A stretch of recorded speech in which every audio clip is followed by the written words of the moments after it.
We are answering your questions. We're diving into a listener mailbag episode. All of your questions getting answered. Hey, You are Locked On Golden Gophers. No matter what we're going to do here, we're just going to keep rowing. Your daily podcast on the Minnesota Golden Gophers. However it turns out, we're just going to keep rowing. Part of the Locked On Podcast Network. Your team every day. We're just going to keep rowing, and keep rowing.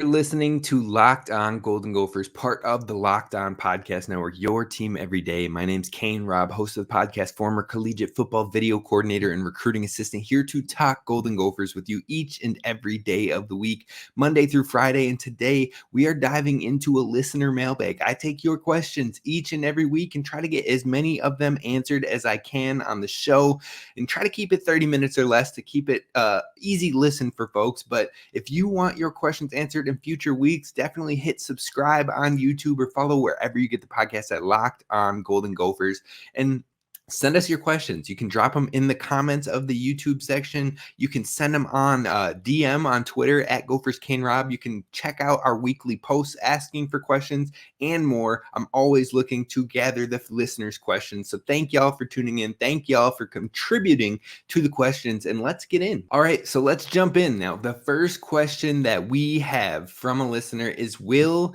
two running backs get 13 plus carries for the Gophers? And second, does that translate to positive things? Now, overall, I think it's a great question because we haven't seen a whole lot of multiple touches for running backs, especially when you're getting to the 13, 15 touches under PJ Fleck as the coach. Now, a lot of that was due to Mo Ibrahim being kind of the workhorse over a vast majority of that tenure so far, but there has been moments, there has been times where we have seen it happen. So the answer is yes, it's possible, but at the same time, I believe we truly should see that. It just comes down to, will Coach Fleck put that out there? Now, the best example of this is probably in that 2021 season when Mo Ibrahim went down and when Trey Potts went down. After that, you saw Bryce Williams for a little bit, and then he went down as well, but you saw a vast majority of the snaps going to Kai Thomas and Bucky Irving, two freshmen on the team. Now, once they went down, those two backs kind of led the offense, and versus Iowa that season, you saw Kai Thomas have 29 attempts for 126 yards, and Bucky Irving had 17 attempts for 80 yards. Now, that same year, we saw splits between those two backs in multiple games, 19-21 split versus Northwestern, 21-15-13 split, Bryce Williams was in that one, versus Maryland.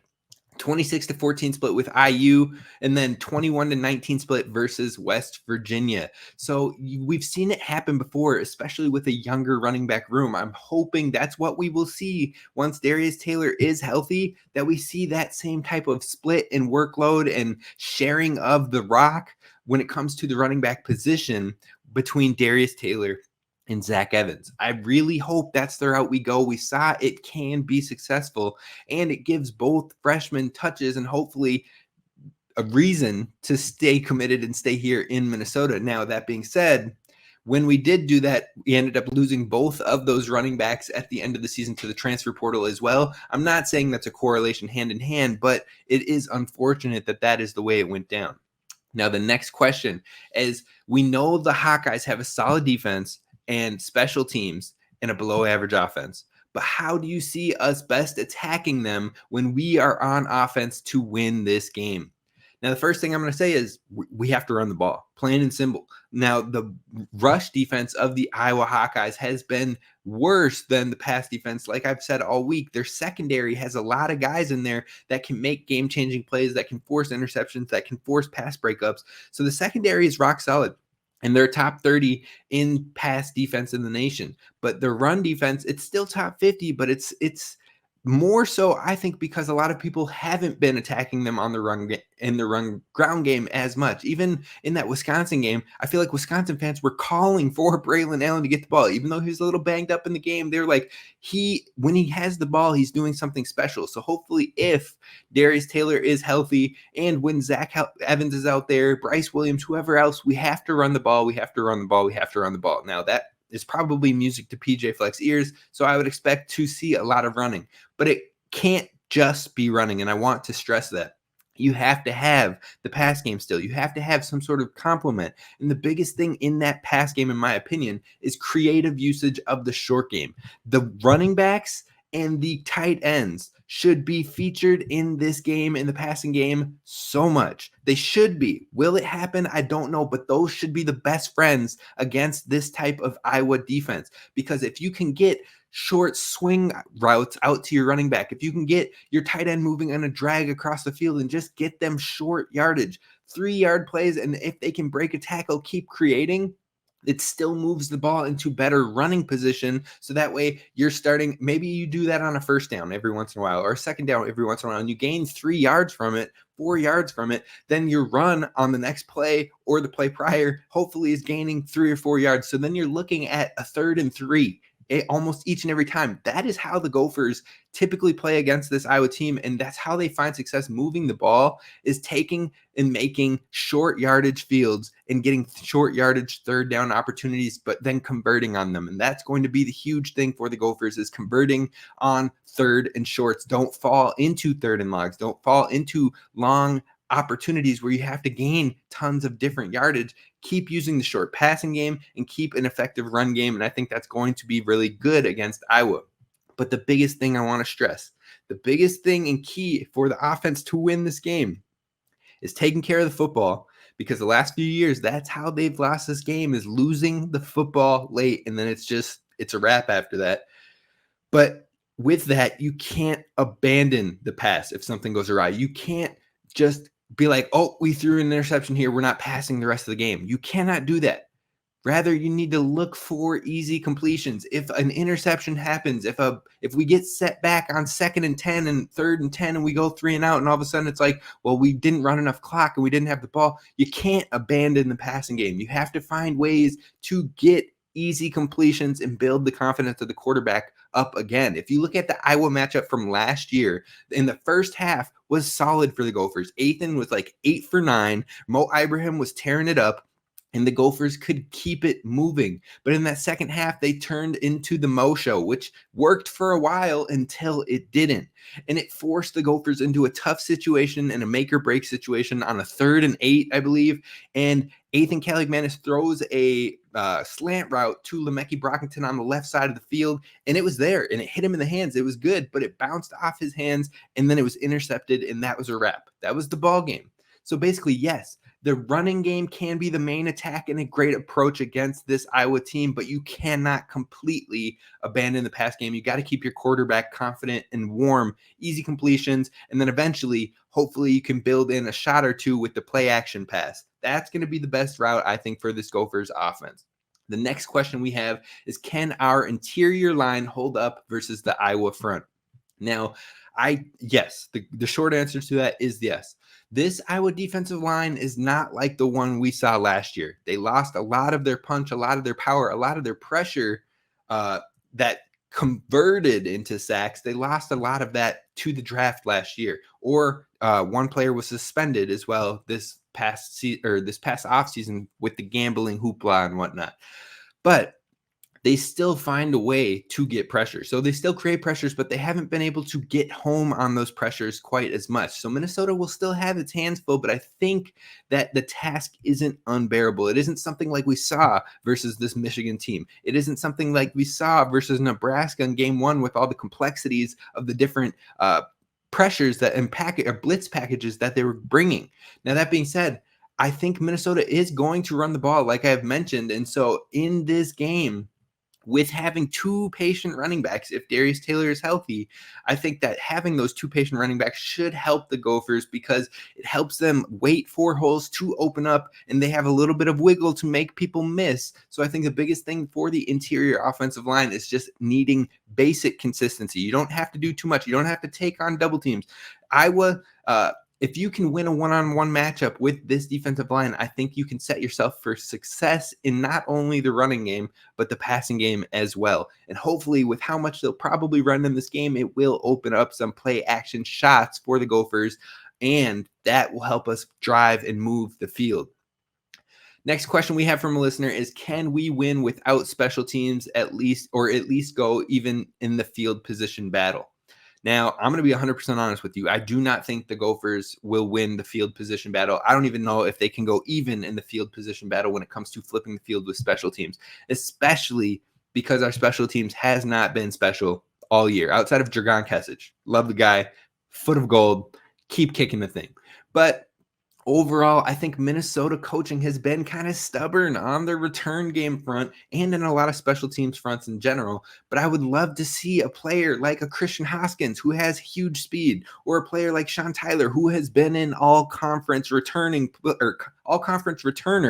for the MAC, and see if they can find some extra boost, some extra wiggle, some extra ways to get better field position. But the Gophers just haven't had it happening, and we're halfway through the season, and I don't expect it's going to change anytime soon. So if Minnesota is going to score in this Iowa game, it is going to be on long drives. It's going to be going down basically the entire field. So they're going to be 3-and-outs. There's going to be it's going to be Big Ten football. There's going to be a lot of 3-and-outs. There's going to be a lot of punting, but it's who can capitalize on some big drives and turn it into points, turn it into touchdowns. It's going to be key. And the key to short fields for Minnesota is going to be turnovers. Now, I think there will be an opportunity for multiple turnovers, but the Gophers have to capitalize. You can't just secure the turnover as the opportunity, but you also have to score with them as well. Now, we have more Gophers questions coming up next. We've got questions on football. We've got questions on basketball and more. We're going to dive into the mailbag even further coming up next. First, I want to talk to you about our friends over at Prize Picks. If you like daily fantasy sports made easy, then boy, do I have the thing for you, because you can test your skills on Prize Picks this football season in the most exciting way to play daily fantasy sports. If you have the skills, you can turn $10 into $250 in just a few taps. And that is a challenge that I like to accept. Now, with quick withdrawals, easy gameplay, and an enormous selection of players and stat types, that's what makes Prize Picks the #1 daily fantasy sports app. So you can look at this week's Iowa game numbers, the ones that have been released so far. Ethan Kaliak-Manis, 116.5 pass yards. All you have to do is hit over or under. Deacon Hill, 99.5 pass yards, over or under. Daniel Jackson, 32.5 receiving yards. Corey Crooms, 27.5 receiving yards. Nico Reganey, 20.5 receiving yards. Now, I don't think there's going to be a whole lot of passing in this game, so maybe I'd smash under on all of those, but they don't have the Gophers running backs on there yet. I'm sure they're waiting to hear more on the Darius Taylor injury and if he will be playing or not. But that being said, Prize Picks has an awesome thing because they have a reboot policy with your entries that stay in play even if one of your players get injured. So for NFL games and college football, top 25 matchups, if you have a player who exits the game in the first half and does not return in the second, the player is rebooted. Prize Picks is the only daily fantasy sports platform with injury insurance. So go to prizepicks.com/lockedon, use promo code LOCKEDONCollege for a first time deposit match of up to $100. You put in $100, you get 100 in your account. That's 200 total. 20 and 20, 40. You see the math there, but go to prizepicks.com/lockedoncollege. Again, Prize Picks, daily fantasy sports made easy. All right, Gophers fans, thank you again for listening to Locked On Golden Gophers and making us your first listen when it comes to Gophers daily sports. Now, we've got some more football questions. Then we're going to turn it over to basketball. We've got some basketball listener questions as well, and I'm absolutely loving that with the season quickly approaching. Now, the last specific question to this Iowa game is, how will we scheme against Iowa's interior zone coupled with the backside C gap cutbacks?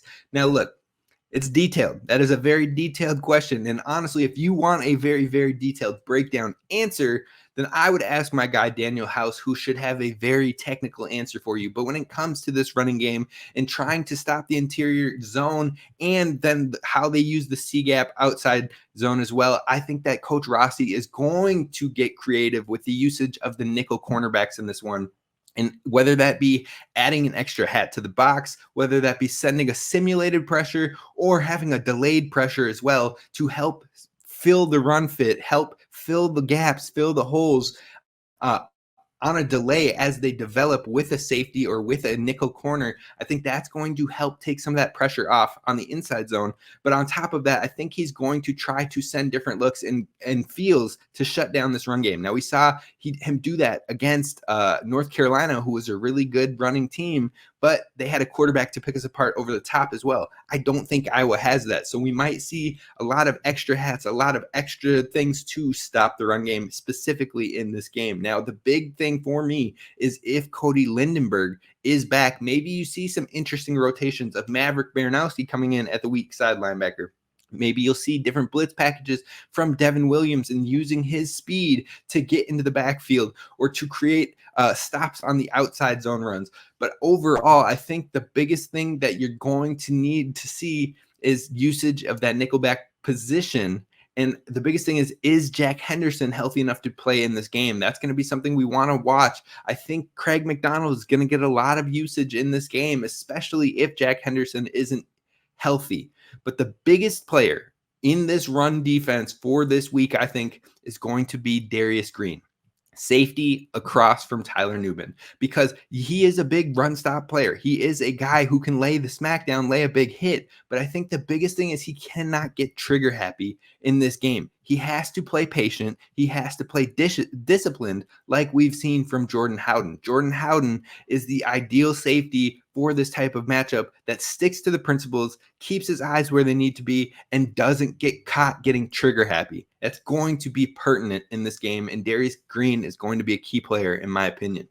Now, getting away from the Iowa-specific questions, we're moving into some more general Gophers football questions.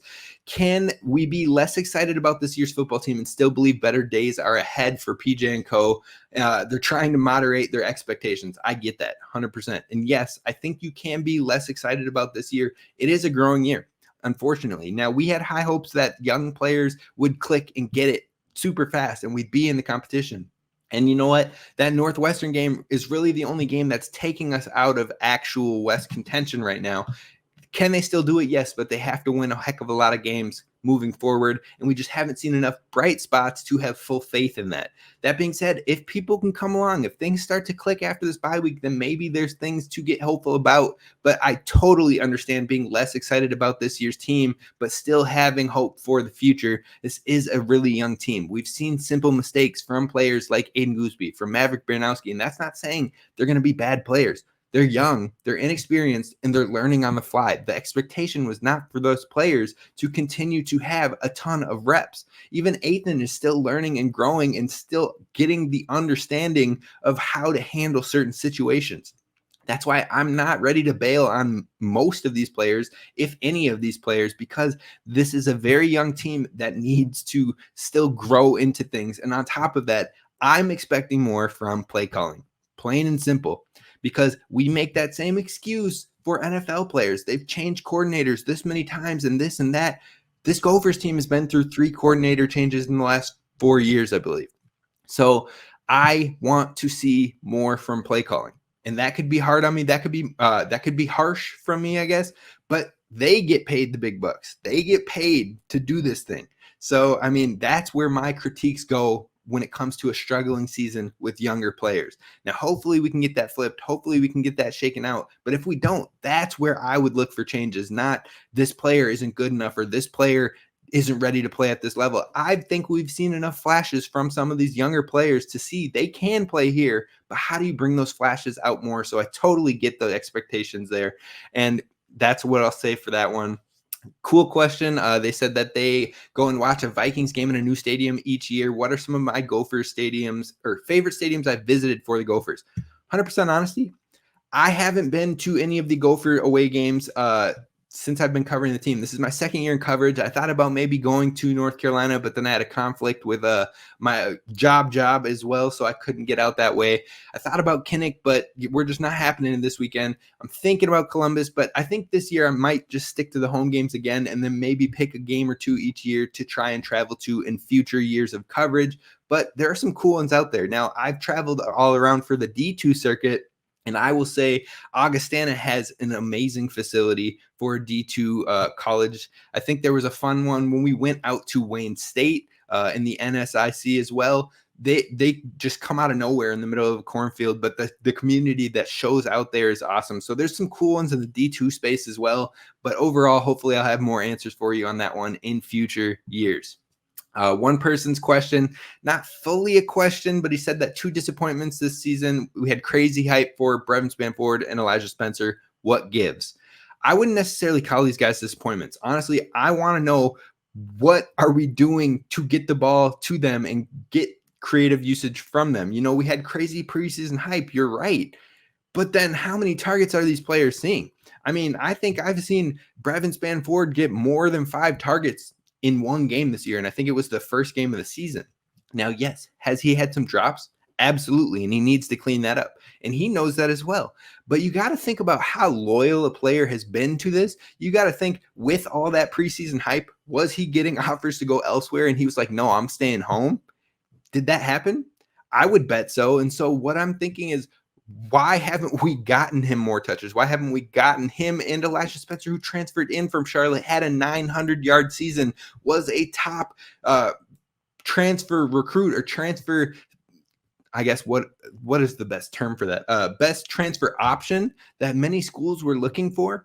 And we haven't gotten him very many targets. Has he gotten more than 10, 15 targets? I'm not going to go look right now, but my guess would be he'd probably be right in that zone of like 10 targets on the year through 6 games. These are players that, why haven't we gotten more easy looks for them? We saw like 13 slant routes for Elijah Spencer in the spring game, but we haven't seen, 1 or 2 in this whole season, a slant route for him? Why aren't we seeing more of the quick usage of these players to get the ball in their hands and let them create? So I wouldn't call it as disappointments on the players front. But again, I turn to questioning the play calling and how do you get the ball in those players' hands? Because the flashy passes to Daniel Jackson, Corey Crooms, it's all good. I love it. But that's not what Tristyn Spann-Ford and Elijah Spencer are, plain and simple. So how do you get them into their type of play and get the ball in their hands, get creative, and let them create? That's the biggest questions for me. So that's how I would kind of turn and ask that question as well, because I'm sure both of those players had looks at other schools, but they chose here. So how do we use them to the best of our ability and get them the ball as well? Final question. Can you explain why PJ won't make special teams a priority? Why won't he move on from Wenger? I think that's the question of the day. I think that if you ask my guy Ryan Burns, he has been calling for that for a couple of years now. Truth is, PJ's a loyal dude. Like, he really, like, whether it be the quarterback decision he's making, whether it be a coaching decision he's making, he's got loyalty. And once he's built trust and loyalty with you, it seems like he's willing to ride that out through rain or shine. So I think that answers that question. Now, is it the right call? I'm not sure. I mean, I probably would want to make some huge changes in the special team, seeing as we haven't been able to successfully flip the field consistently. And he admires what Iowa does on that side of the field, but it doesn't happen. I don't know. I can't give you too great of an answer there, but we're going to wrap it up with some basketball questions, a couple of them to close this show. That's what's coming up next.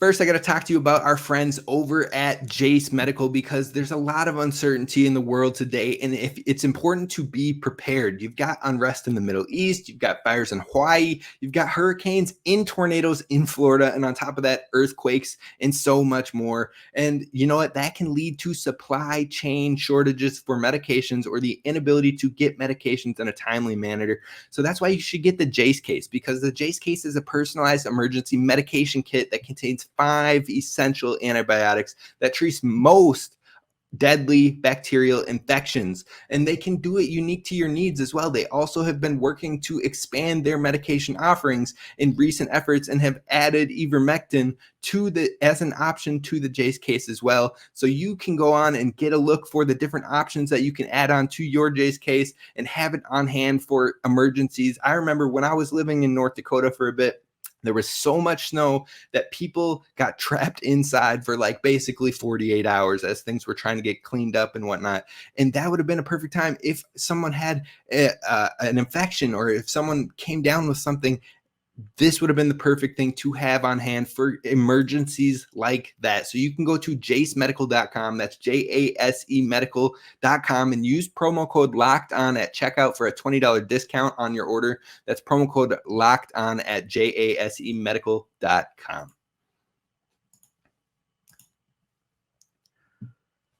All right, y'all. The final questions for today's listener mailbag. And again, thank you for sending those questions my way. We're turning to basketball. First question, more wins this year, Gophers men's basketball or Gophers women's basketball? Look, this isn't even close for me in respect to the men's basketball program, but I expect the Gophers women's basketball team to have more wins on the season. I think that they can fight for postseason play this year. Now, which postseason? Are we talking the tournament? Are we talking the NIT? I don't know that question quite yet, but I do think that this Gophers women's basketball team is going to be a team that a lot of teams maybe sleep on, but could make some connections here in year one. Now, a question kind of hand in hand with that is, what are reasonable expectations for Coach Plitzuweit and the Gophers women's basketball team? It's a great question at Big Ten Media Days, and I covered it on the show a little bit. So if you want more in-depth Gophers women's basketball coverage, go check out that show. I definitely went in depth there, and we did a season preview as well. So we've got a couple episodes out there for you. But I think reasonable expectations are going to be early on in the season. We got to see how things come together. That's where they're still learning the mastery of the certain concepts that Coach Plitzuweit is trying to put in. And there's a lot to learn because she is very analytical. She is very video-based approach. And I love that because long-term, it's going to build the cerebral IQ, the on-court IQ to recognize things and react naturally, instinctively as the Gophers players go. And that will help build the program to the point where year 2, year 3 of Coach Plitzuweit, hopefully we're seeing some crazy team play. We're seeing some awesome opportunities. We're seeing them take away players from the opposing team. We're seeing everything of smart basketball, the things that you like to see where you're like, man, how does this coach make that happen? That's what I'm expecting in maybe years 3 with Coach Plitzuweit. But in year 1, I'm expecting growth from the players themselves as far as fixing the things that maybe we saw last year as struggles and turning them into positives or net neutrals. But I think the biggest thing is going to be for this team, I think that they finish in postseason play. Of the 14 teams in the Big Ten, last year I believe they were 13th in the Big Ten. I think that this team can realistically finish at 8th, 7th in the Big Ten. Now, I'm not expecting them to be a top 5 team in year 1, though Coach Plitzuweit has had her teams in that conversation in the past. But it's the Big Ten. It's one of the best conferences in the country. And I think that that's going to show. It's going to be tough to get in the top 5. But I think that 8th place finish, I think that is a real possibility. And the 8th place finisher could still get into the NCAA tournament, depending on how you play in that Big Ten women's basketball tournament, depending on your major wins in your resume. So if this Gophers team can go out there and win some games that aren't expected, some big time wins against an Indiana or against an Iowa or something like that, and you show the fight and you get one of those wins on your resume and you get 1 or 2 games above 500, maybe 18, 19 wins, you can maybe sneak yourself into a tournament bid. But worst case scenario, I think this team will at least be in the NIT and getting some postseason play under their belts while they prepare for year 2 with Coach Plitzuweit, where I think anything can happen. Anything goes at that point. So I'm really excited for how this women's basketball team is building, the coaching staff they've got on hand, the players that they've got on hand, and I'm excited to see how it looks in the early returns, though I think we're going to see some sloppy play. We're going to see some mistakes and all that, so temper the expectations. Don't think this is going to be an NCAA tournament team from day 1, month 1, or month 2. But by the time we hit Big Ten play, I think this team's going to start clicking, and it's going to be a fun team to watch moving forward. Final thing is I want to shout out Mara Braun. She was named to the Cheryl Miller Award watch list for the best small forward in the country. So I think we're going to see Mara Braun play some 3 this year. Now, we've seen her play a lot of 2. I think there's times where she can maybe be the 1, not necessarily playing the 1 role, but she can bring the ball up the court and facilitate the offense. But I think it's interesting that she gets named to the small forward of the year watch list. So I think we might see a lot of her at the 3, which would be awesome to see for the Gophers. I'm really excited for the basketball teams this year, especially the women's basketball team. And we're going to be covering both of them and a little bit of hockey all season long. So be sure to hit subscribe so you don't miss any content moving forward. Be sure to drop any questions you have in the comments at all times. I'll get them on future mailbag episodes. But that's going to do it for us. Row the boat, Sky, go Gophers. And as always, don't forget to subscribe.